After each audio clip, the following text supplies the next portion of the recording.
हैदराबाद के उस्मानिया जनरल अस्पताल के डॉक्टरों ने एक 22 माह के बच्चे पर कामयाब लिवर ट्रांसप्लांट करके एक बड़ी तिब्बी कामयाबी हासिल की। मुतासरा लड़का मोहम्मद अफ़ान को गैलोजियन स्टोरेज डिजीज टाइप 2 नामी एक नायाब जीनियाती जिगर की बीमारी लाहक थी, जो तकरीबन 1 लाख में एक केस में पाई जाती है। इस बीमारी के बाइस कम शुगर, कमजोरी, जिगर का बढ़ जाना और दीगर पेचीदगियां पैदा हो सकती है। बच्चे को शदीद भूख, पेट का फूलना, बार बार खून में शुगर की कमी, कोलेस्ट्रॉल और ड्राई ग्लिसराइड की ज्यादती और जिगर के गैर मामूली टेस्ट जैसे मसाइल के साथ अस्पताल में दाखिल किया गया था। सर्जरी की क़ियादत डॉक्टर CH मधुसूदन ने की, जिन्होंने बताया है कि बच्चे के वालिद ने अपने जिगर का एक हिस्सा अतिया किया, जिसके जरिए लियोंग डोनर लिवर ट्रांसप्लांट का कामयाबी से अंजाम दिया गया।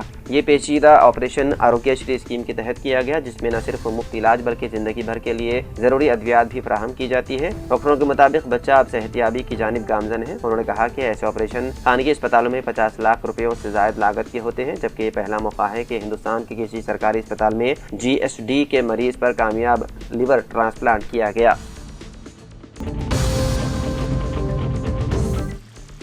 विशाखापट्टनम एक्सप्रेस ट्रेन में एक शादीशुदा खातून के साथ ज्यादती करने वाले नौजवान को विजयवाड़ा रेलवे पुलिस ने गिरफ्तार कर लिया। रियासत आंध्र प्रदेश जिले पालनाडु के गांव रेनी चिंतला से ताल्लुक रखने वाले मियां बीवी इतवार की रात विशाखापट्टनम से विशाखापट्टनम एक्सप्रेस के जरिए नेरीगोड़ी जा रहे थे। वो जनरल बोगी में बाथरूम के करीब बैठकर सफर कर रहे थे। जब ट्रेन विजयवाड़ा के करीब पहुंची तो उसे बोगी में बतौर अटेंडेंट काम करने वाले ओडिशा से ताल्लुक रखने वाले नौजवान सौरभ विगोदी ने उनसे कहा कि वो एसी बोगी में आकर बैठ सकते हैं। शोहर बाथरूम के पास खड़ा होकर फोन देखने लगा, जबकि बीवी एसी बोगी में अंदर चली गई। इस मौके का फायदा उठाते हुए मुलजिम ने खातून के साथ ज्यादती की। घर पहुंचने के बाद जब शोहर ने अपनी बीवी को खामोश और परेशान देखा तो सख्ती से पूछताछ की, जिस पर खातून ने सारा वाकया बयान किया। मंगल के रोज मुकामी पुलिस स्टेशन में शिकायत दर्ज करवाई गई, जहां 0 FIR दर्ज करके केस विजयवाड़ा रेलवे पुलिस के मुंतकिल कर दिया गया। चारशंबे के रोज रेलवे पुलिस ने मुलजिम की शनाख्त करके उसे अपनी तहवील में ले लिया। रियासती खवातीन कमीशन की चेयरपर्सन शैलजा ने इस वाक़े का नोटिस लिया। उन्होंने मुतासरा खातून से वीडियो कॉल के जरिए बातचीत की और तफसीलात हासिल की। उन्होंने यकीन दिलाया है कि मुलजिम को सख्त से सख्त सजा दिलवाई जाएगी।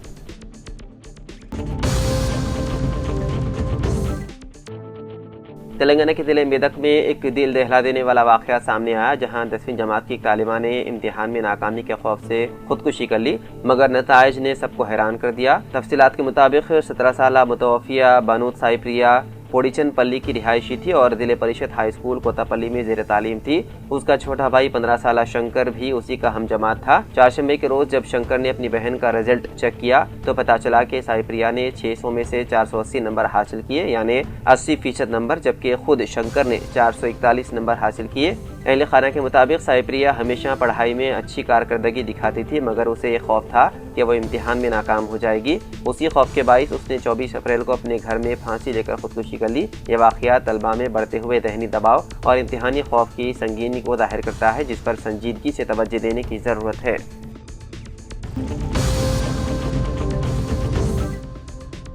तेलंगाना हुकूमत ने सीनियर कांग्रेस रहनुमा वी हनुमंतराव और DGP B शिवेंद्र रेड्डी को बतौर खुसूसी मुशीर मुकर्रर किया है। वी हनुमंतराव, जो साबिक़ा राज्यसभा रुकन भी रह चुके हैं, वो पसमानदा तबक़ात की फलाह बहबूद और तरक्की के मुशीर के तौर पर मुकर्रर किया गया है। उन्हें वज़ीर मुमलिकत के बराबर दर्जा दिया गया है और वो माहाना 1 लाख रुपये तनख्वाह हासिल करेंगे। उनका सियासी करियर तकरीबन 50 साल पर मुहित है, जिस दौरान वो साल 2004 से साल 2016 तक राज्यसभा और साल 2009 में मुत्तहिदा आंध्र प्रदेश में MLA भी मुंतखब हुए। वहीं दूसरी जानिब बी शिवेंद्र रेड्डी, जो जल्द ही DGP के ओहदे से रिटायर होने वाले हैं, को रियासती सिक्योरिटी मुशीर मुकर्रर किया गया है। वो आइंदा 3 साल तक हुकूमत को अमन व अमान, पुलिसिंग, दाखिली सलामती, जराइम पर काबू पाने, मंशियात कंट्रोल और रोड सेफ्टी जैसे मामलात पर मशवरा देंगे। हुकूमती अहकामात के मुताबिक उन्हें चीफ सेक्रेटरी के बराबर दर्जा दिया गया है और वो माहाना 2.25 लाख रुपये तनख्वाह के साथ दफ्तरी सहूलियात के भी हकदार होंगे।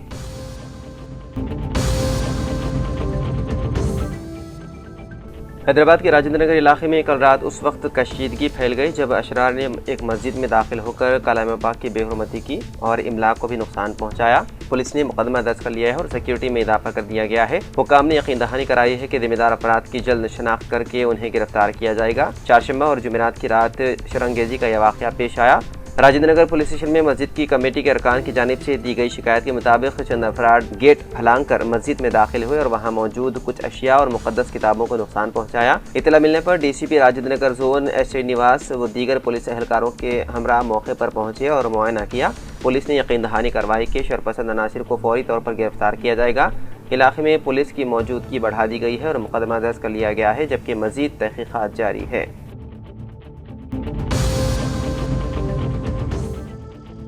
हुजूमी तशद्दुद में शहीद रोजेदार मुस्लिम खातून के मुलजिम की रिहाई पर गांव में जश्न। दरिंदा सिफत इंसान का फूल पहनाकर हीरो की तरह किया गया इस्तकबाल। बिहार में 25 फरवरी को पेश आए दिल दहलाने वाले वाक़े में एक मुस्लिम खातून को मुबैना तौर पर हुजूम ने बेरहमी से तशद्दुद करके हलाक कर दिया था। खातून को मुबैना तौर पर बेरहमी से तशद्दुद का निशाना बनाया गया और वो 1 मार्च को जख्मों की ताब न लाते हुए दम तोड़ गई। इत्तलात के मुताबिक खातून ने पानी मांगा तो उसे इंसानियत सोच सुलूक का निशाना बनाते हुए पेशाब पिलाने पर मजबूर किया गया, वो भी ऐसे वक्त में जब वो रमजान के रोजे थी। अब इसी केस में मरकजी मुलजिम मंगू सिंह को अदालत में जमानत मिलने के बाद न सिर्फ रिहाई नसीब हुई बल्कि गाँव में उसका इस्तकबाल भी किया गया जैसे कोई मुजरिम नहीं बल्कि हीरो वापस लौटा हो। ये मंजर मुताशरा खानदान के जख्मों पर नमक छिड़कने के मुतरादिफ बन गया। एक तरफ बेटी की दर्दनाक मौत का गम तो दूसरी तरफ इंसाफ की उम्मीदों का टूटना, ये सब कुछ खानदान के लिए नाकाबिल बर्दाश्त सदमा बन चुका था।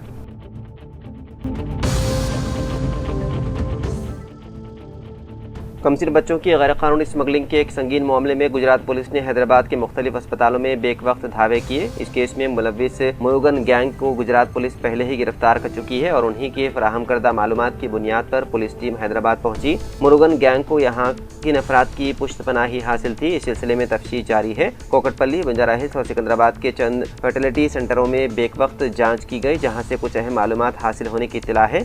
पुलिस के मुताबिक गुज़िश्ता साल जिला हैदराबाद के एक ईंट भट्टी में मजदूर के तौर पर काम करते हुए मुरुगन बच्चों को गैर कानूनी तौर पर दीगर रियासतों में फरोख्त करता था। इस सिलसिले में वो गिरफ्तार भी हुआ, ताहम 3 माह बाद रिहा हो गया। गुज़िश्ता साल चैतन्यपुरी पुलिस स्टेशन में दर्ज एक केस में भी मुरुगन का नाम सामने आया था। पुलिस ने यह भी इंकिशाफ किया है कि मुरुगन की बीवी कृष्णवेणी एक अलहदा गैंग चला रही थी। वहीं गुजरात की पुलिस ने मुरुगन गैंग को पहले ही हिरासत में ले लिया है और उनकी फराहम करदा मालूमात की बुनियाद पर हैदराबाद में धावे किए गए। पुलिस तहकीकात में ये बात सामने आई है कि मुरुगन गैंग ने सिर्फ 1 साल में 25 कमसिन बच्चों को फरोख्त किया। पुलिस के मुताबिक मुलजिम ने मुल्क भर में बच्चों की स्मगलिंग का एक मुनज़्ज़म नेटवर्क कायम रखा था।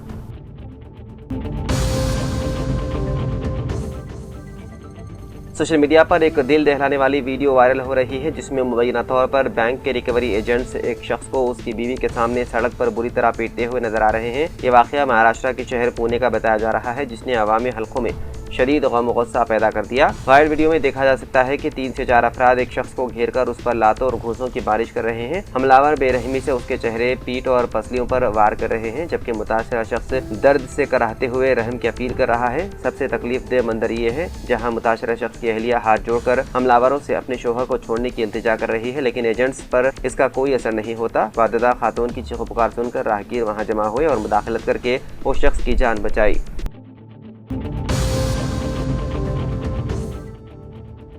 तेलंगाना हुकूमत हैदराबाद से रवाना होने वाले आदमी हज को हज हाउस में इमिग्रेशन, सिक्योरिटी चेक इन और बैगेज स्क्रीनिंग की सहूलत की फराहमी यकीनी बनाने में नाकाम हो चुकी है। मरकजी वजारत शहरी हवाबादी के अहदेदारों ने कहा कि अगर रियासती हुकूमत या तेलंगाना हज कमेटी की जानिब से कबल वक्त ये कार्रवाई शुरू की जाती तो ऐसी सूरत में उन्हें इजाज़त दी जा सकती थी, लेकिन अब जबकि 1 मई से 3 मई के दरमियान तातील हैं और 4 मई से परवाज़ों का सिलसिला शुरू होना है, तो उन सहूलतों की फराहमी को यकीनी बनाना मुमकिन नहीं है। तेलंगाना हज कमेटी के अलावा कर्नाटक, आंध्र प्रदेश के अलावा दीगर रियासतों के जो आदमी हज हैदराबाद से रवाना हुआ करते थे, उन्हें तमाम सहूलतें हज हाउस पर फराहम की जाती थी, लेकिन पहली मरतबा रियासती हुकूमत के अलावा हज कमेटी के जिम्मेदारों की कोताही व लापरवाही के नतीजे में हज हाउस नामपल्ली में सहूलतें फराहम नहीं की जा सकेंगी।